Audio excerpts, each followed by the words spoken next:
Panatang Makabata. Ako, si Caleb Sean, bilang mamamayang Filipino ay kinikilala ang kahalagahan ng mga bata sa lipunan. Dahil dito, ako ay nangangakong isulong, protektahan, igalang, at pangalagaan ang karapatan ng bawat bata.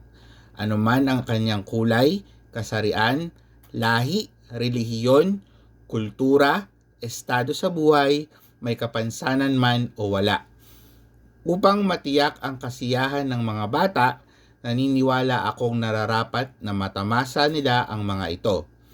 Maisilang at magkaroon ng pangalan at nasyonalidad, may tahanan at pamilyang nag-aaruga ng tama, naninirahan sa payapa at tahimik na lugar, may sapat na pagkain at malusog at aktibong pangangatawan, mahubog at mapalago ang mga kakayahan sa pamamagitan ng edukasyon at pakikilahok. May mga oportunidad na maipahayag ang isip, pananaw at damdamin.